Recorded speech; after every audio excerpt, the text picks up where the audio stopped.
Бул ишкабандыктарды бушайманга салган белгисиз жаныбар. Жергиликтүүлөр аны түлкүгө же чөөгө окшоштура албай турат. Ал жапайы жаныбарлардан бир топ эле айырмалуу. Алдыдагы 4 тиши узун, алдыңкы 2 буту кыска, арткы 2 буту узун деп сүрөттөп беришти.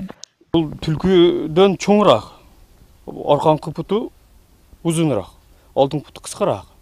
Анан куйругу узундагы, куйругунда жүн жок. Куйругунун учунда бир экелидей жүнү бар. Анан жүндөрү дагы кыска экен. Жүн почти жүнү жок эле экен да. Анан секиргенде где-то бир 2 метрдей секирет экен да. Акыркы бир айдан бери Мухаммед Ташибаевдин тоок жөжөлөрү жоголо баштайт. Аны үй ээлери түлкүдөн көрүп жүрүштү. Кийин башы жулунуп өлгөн тооктор табыла баштады. Белгисиз жаныбар канаттуулардын канын соруп таштап кете берген. Бир үйдөн эле 10дон ашык тооктун башы жоголгон. Чөжөлөрдүн эки өрөгүнөн тиштелет. Тооктордун жана башын алып коет. Ошентип жоголо берди, бир 7-8 тоок жоголду. Акырын бир соседибиз көрүптүр, биякта бир неме кызым дагы көрүптүр, түлкү деди да. Түлкү басаганда түлкү күндүзү келбеш керек деп пайладык. Акыры акмалап жүрүп белгисиз жаныбар колго түштү. Толук бүтпөгөн ээн үйдүн короосуна кирип, тооктордун канын соруп жүргөн экен. Акыркы иретте олжосун жеп жатканда жашоочулар кармап алды. Оңойлук менен багынбай адамдарга тап берип, 3 метрдей бийик дубалдан секирип кетүүгө аракет кылды дейт. Арматура таш кесек менен уруп өлтүрүп салышты.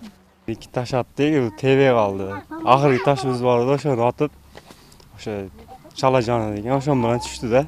Мына жерде өзү bir sakirdi, devorga jetib oldi. Jetib olgandan keyin o'shandan keyin qochib ketdi. Qochib ketdi, eshitaydi urdik-da. Белгисиз жандык өлгөндөн бери тоок жөжөлөр жоголбой калды. Ошентсе дагы жашоочулардын тынчы кетип жатат. Кечинде эшик-эликке чыккандан, ээн жерде жалгыз жарым жүргөндөн коркуп калышты. Анткени андай жаныбарлар топ-топ болуп жүрөт деген кептер да тарай баштады. Онун эртеси мына дыйкандарым маршруткада сүйлөп кетиштир. Талада жүрөт 2ден 3дөн өтө көп кийин сак болгула. Жалгыз адам жүрсө неме кылаттыр. Таштабаттыр. 2ден жүргүлө деп бири-бирине ушинтип айтып кетишкен экен эле. Кошуналарыбыз айтып калды, жатып болгула. Булар чоң-чоң немелерди дагы бээ сейлерге дагы ташайт экен, кан сорот экен деп ушундай дешти.